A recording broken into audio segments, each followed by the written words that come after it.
Bom dia, alunos do nono ano. Vamos ter mais uma aula aqui no Google Meet com a interação de vocês na Ciências da Natureza. Vamos começar, então, a nossa apresentação.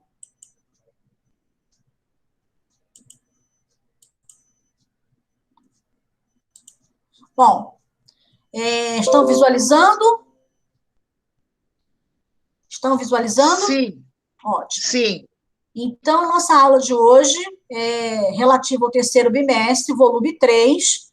O conteúdo é sobre hereditariedade, ideias evolutivas, e a habilidade que vamos trabalhar hoje é selecionar informações relevantes sobre a variação dos seres vivos e discutir a evolução e a diversidade das espécies, com base na atuação da seleção natural sobre as variantes de uma mesma espécie, resultantes de processo reprodutivo.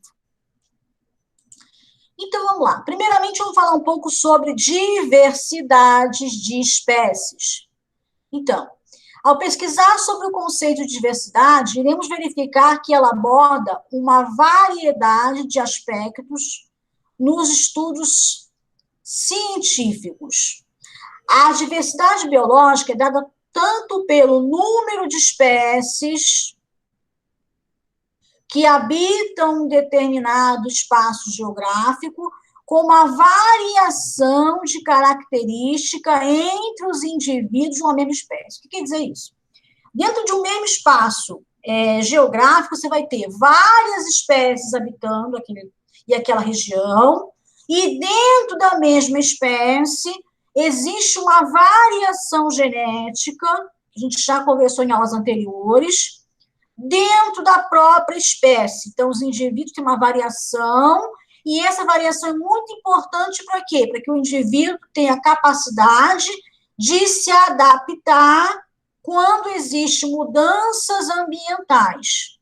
Então, uma espécie, mesmo evolutivamente próxima, ela tem uma variação de indivíduo para indivíduo, e é essa variação que garante o quê? A possibilidade de se adaptar quando existe uma variação, quando existe uma pressão seletiva.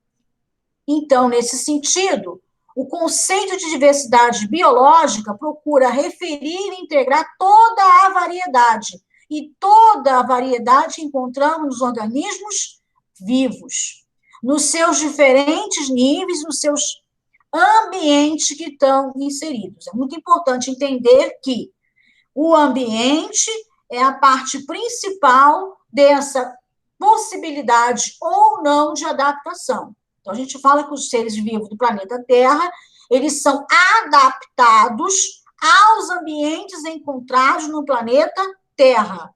Eles evoluíram características que os tornaram possível sobreviver neste planeta. Tá? Então, o ambiente ele está diretamente relacionado na evolução das espécies do nosso planeta.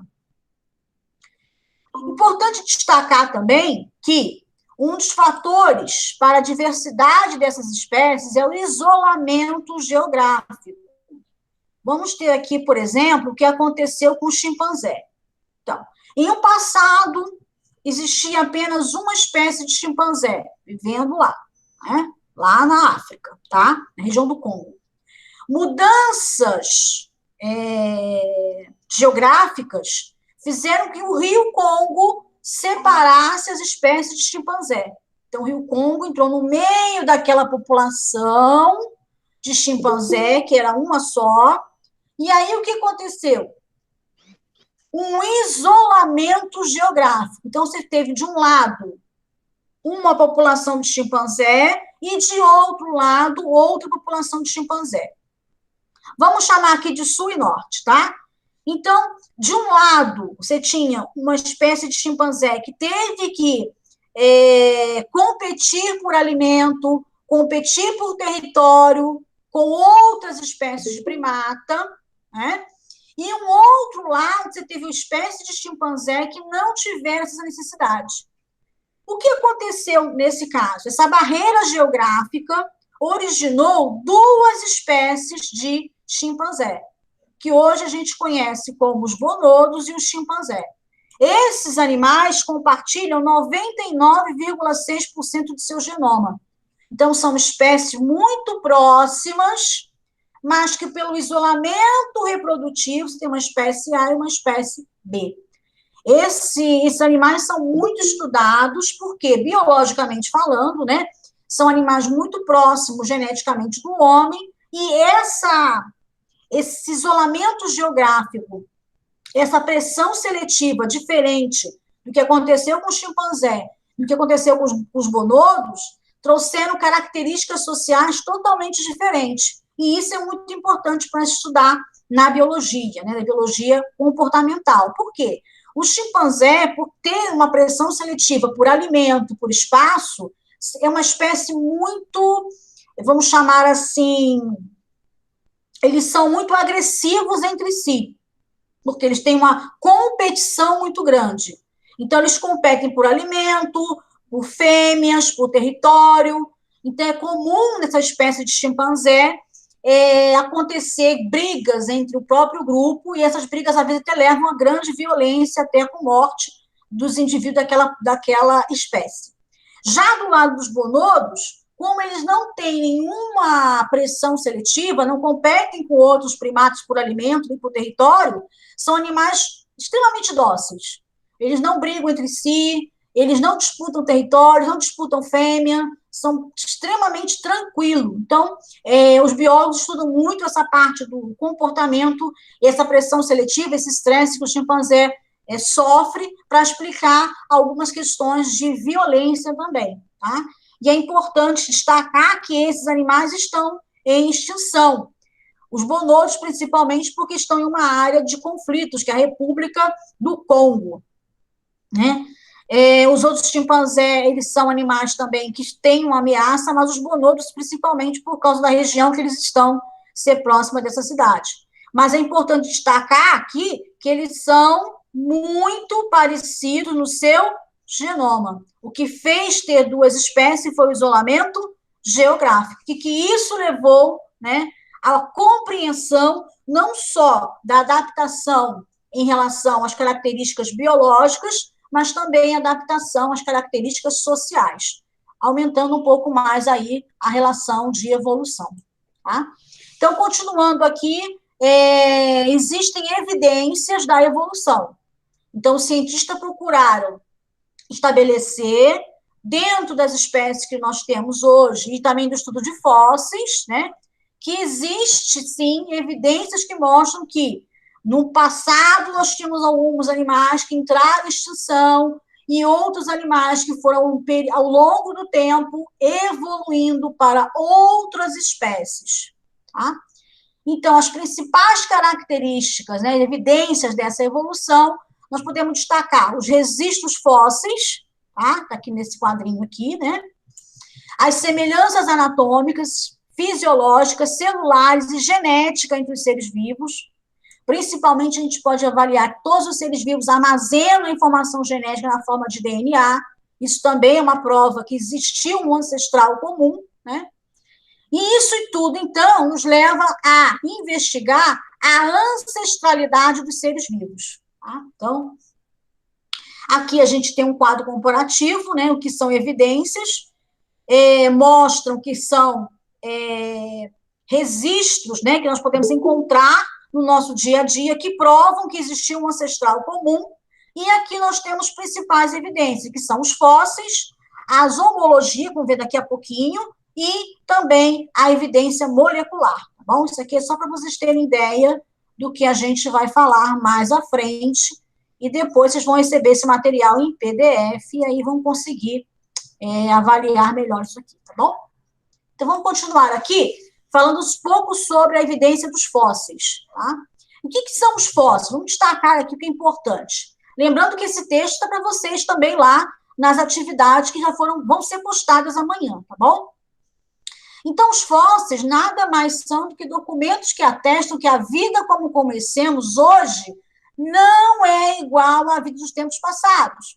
Ou seja, a vida surgiu há um tempo atrás, mais ou menos 3,5 bilhões de anos para alguns autores, e ao longo desse período ela foi modificando para se adaptar também às mudanças que ocorreram no planeta Terra e que ainda estão ocorrendo. Então, existe uma relação, mais uma vez, entre a evolução e a mudança no ambiente. Tá?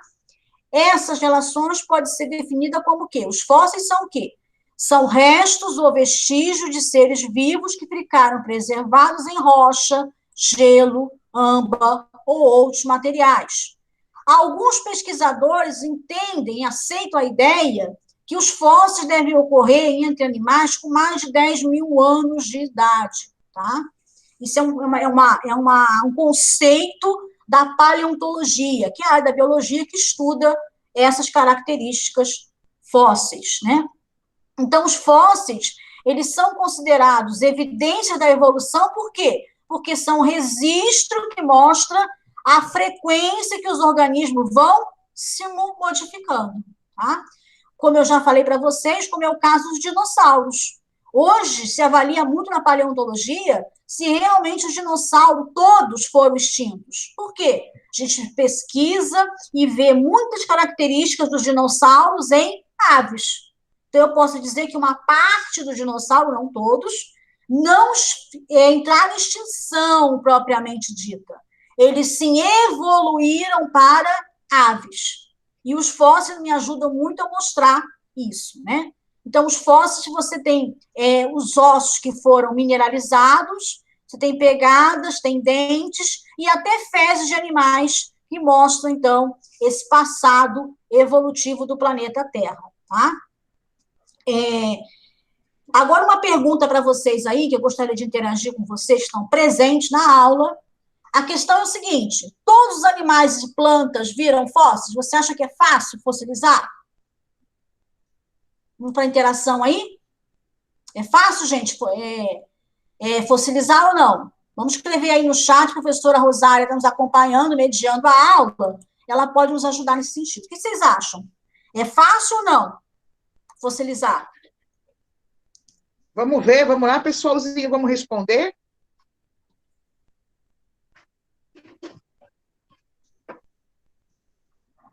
Como é que está a interação aí, professora? Tem gente interagindo. Vamos lá. Vocês têm aí 1 minutinho, gente. 1 minutinho para interação. 1 minutinho já dá. É isso, professora Rosária? Isso mesmo. Tá? Já tem, estou vendo aí que tem gente que está respondendo.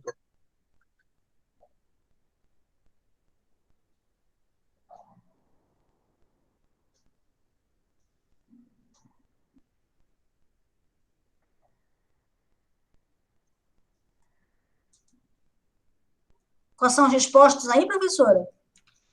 O Jefferson, ele respondeu mais ou menos, tá? E tem a outra também que respondeu. Nem todos os animais e plantas são fossilizados, porque é difícil e raro. Aí o Jefferson falou assim, acho que sim. Isso. Acho que sim. É isso mesmo, gente. A interação de vocês foi muito boa. Realmente, para fossilizar um organismo, seja ele uma planta, seja ele um animal, tem que ter condições especiais para que isso aconteça, tá? Porque a fossilização, por exemplo, ela só acontece em rochas sedimentares, tá? Então, a sedimentação, ela está diretamente relacionada à fossilização. Então, um animal morre em um determinado local, aonde precisa ter a condição ideal para que haja fossilização. Tem que formar aquele sedimento, né? Então, isso não é comum, não é uma coisa que acontece com todos os organismos. O que eu quero dizer com isso? Que a fossilização, ela é uma evidência da evolução, mas ela não preenche não preenche todas as lacunas que nós temos, né? Existem muitas perguntas ainda que a fossilização não consegue responder, porque nem todos os animais que viveram no planeta Terra têm registro fóssil. Então, a paleontologia tem várias perguntas ainda que não foram respondidas, por quê? Porque fossilizar um animal ou uma planta não é um processo fácil, como vocês falaram aí, tá? Curiosidade aqui, né, fala sobre o que são rochas sedimentares, que são aquelas rochas que a gente falou, onde ocorre, né, onde ocorre a nossa fossilização, tá? Então, vamos receber esse material depois em PDF. Vou só aumentar um pouquinho para vocês saberem, lembrar da geografia lá, né? O que são rochas sedimentares? São aquelas formadas pela decomposição de material orgânico, de material mineral também, tá? E outra questão também que é importante lembrar dos fósseis é que a gente não pode falar só dessa parte de mineralização, né? Essa parte de formação das rochas, a partir dos ossos, dos dentes e de fezes. Existe também o AMBA, tá? Que é muito importante no estudo da paleontologia. Nada daquela história dos dinossauros ainda, né, gente? De pegar o DNA de um mosquito que mordeu um dinossauro e aí criar um animal novo. Não estamos ainda nessa situação, isso aí é muito ficção científica ainda. Mas o AMBA, ele oferece uma visão muito interessante dos animais que já viveram no passado do nosso planeta. O AMBA é uma resina de árvores, tá? Encontrada em algumas regiões. E essa resina, então, quando ela cai no animal, ela vai preservar o animal. E até uma obra de arte, né, da natureza, é muito bonito. Bom, continuando sobre evidência da evolução, a gente vai ver sobre homologias e analogias, tá? Então, analogia, gente, refere-se à semelhança morfológica entre estruturas e função de adaptação à execução da mesma função, tá? Então, analogia, eu quero dizer que são estruturas, tá? Que têm a mesma função. Não deu para entender muito bem isso aqui? Vamos voltar ao nosso texto que está no nosso material, que será postado amanhã, tá? Então, vamos lá. Então, os organismos vivos apresentam características que os tornam similares uns aos outros, né? Similar um ao outro, tá? Que pode sugerir que em algum período da história da vida eles compartilharam um ancestral comum. Se a gente olhar, mais uma vez, que todos os animais possuem a informação genética no DNA, sinaliza, tá? Sugere que nós temos todos, do ponto de vista biológico, é claro, um ancestral comum. Nós viemos de um ancestral comum, que a partir de evolução, de mudanças graduais, originou a diversidade do planeta. Estou falando aqui do ponto de vista biológico, tá bom, gente?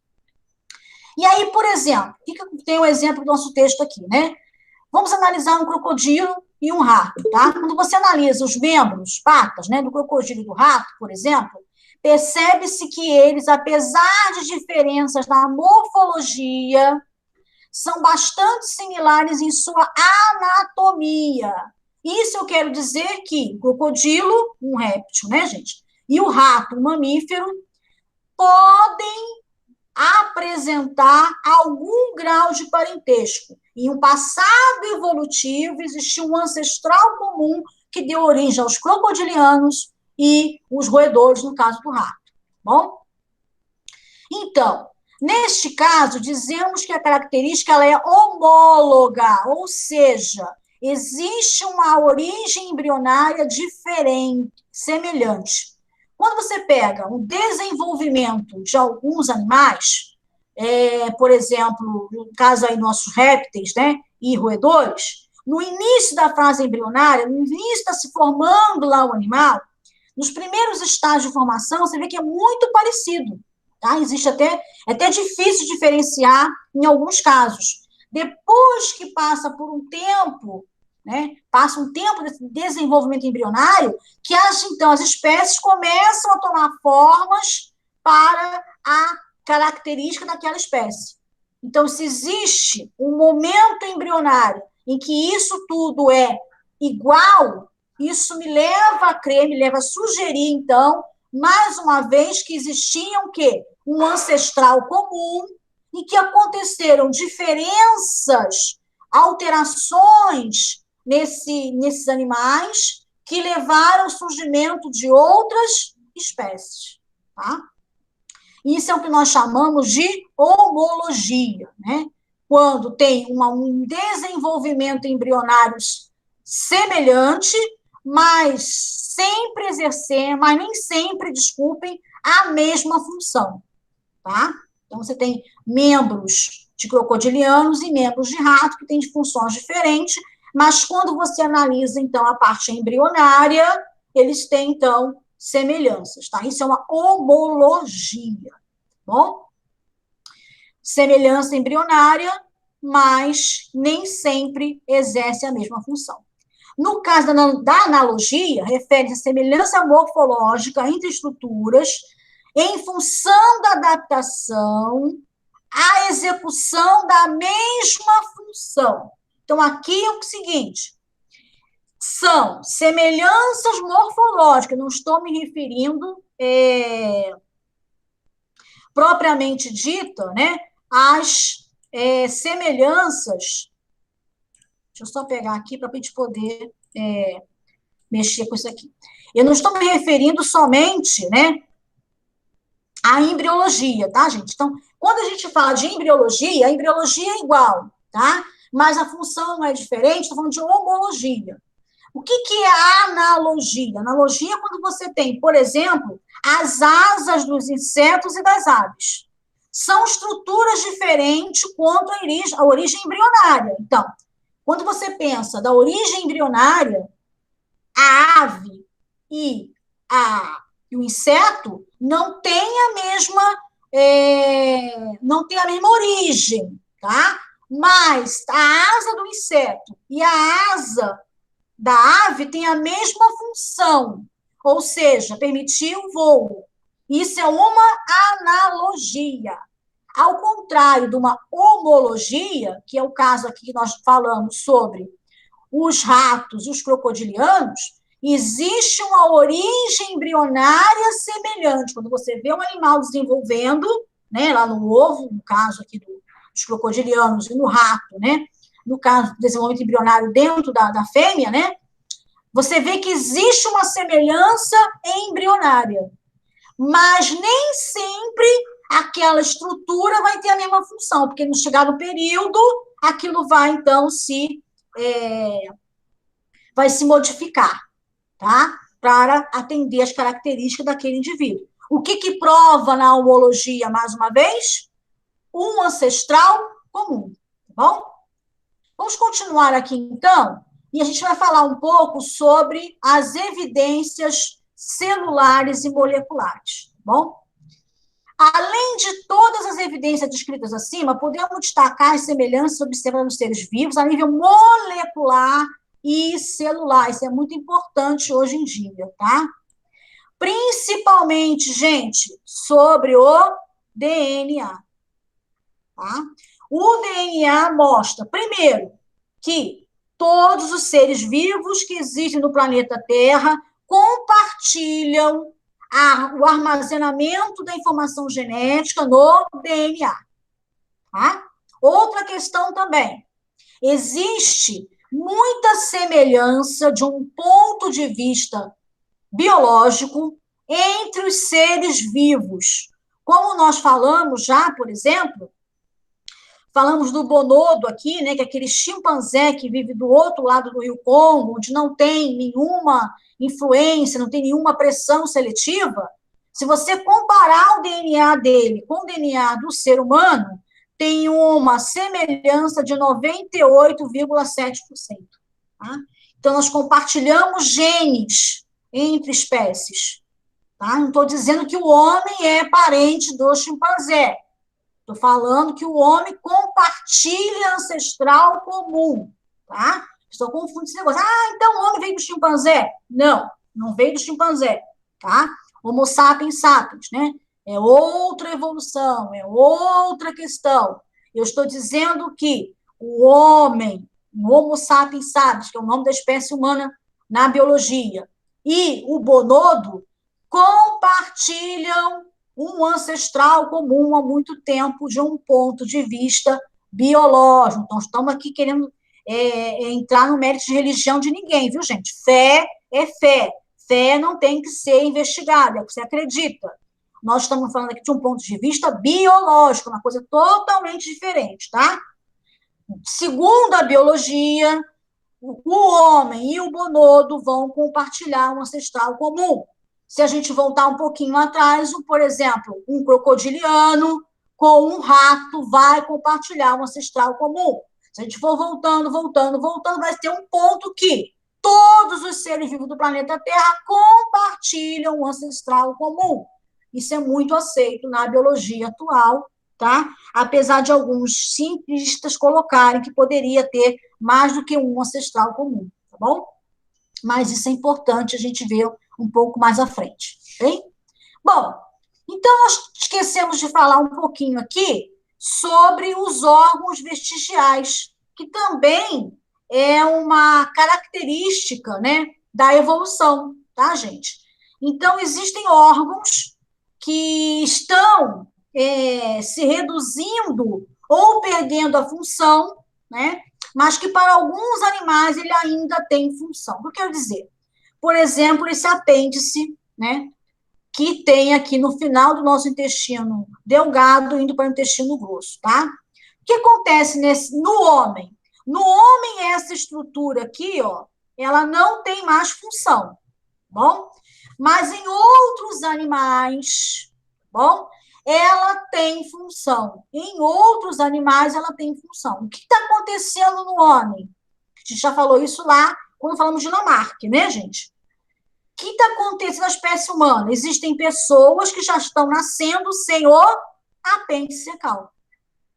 Tá? Ele está sumindo, vamos chamar assim, entre aspas, do ser humano. A gente já conversou sobre isso, poderia ter um. Nós não podemos dizer, por exemplo, que as ideias de Lamarck estão todas erradas. Por quê?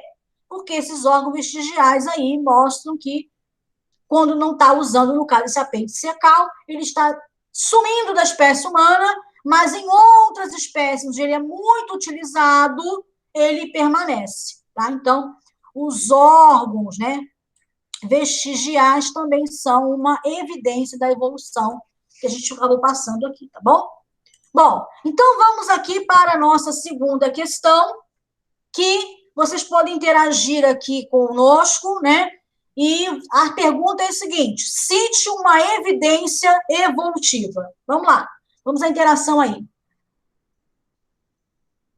Vamos lá, pessoal, vamos interagir. Segunda evidência evolutiva, vamos lá? Cite uma evidência evolutiva. Vamos lá, gente.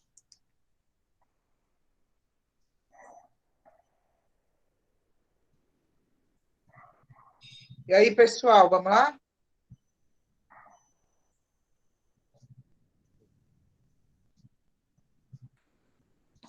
Um minutinho, hein, gente? Um minutinho, vamos lá. Só um minutinho só uma questão. Não precisa de mais de um minuto, não. Olha! Teve gente... Isso! Muito bem! Teve um aluno que respondeu os fósseis. Isso, muito bem. Gente, é isso mesmo, tá? Uma das principais evidências evolutivas são os fósseis, né? Apesar que todos os animais foram fossilizados? Não. Por que que não foram? Porque a fossilização não é um processo fácil, tá bom? Mas os fósseis respondem a muitas perguntas da evolução, tá bom? Bom, gente, então a gente tinha que falar com vocês, é isso, por hoje. Tem alguma dúvida? Alguém gostaria de comentar alguma coisa? Pode abrir o microfone, que a gente começa, então, a interação nesse momento, tá bem?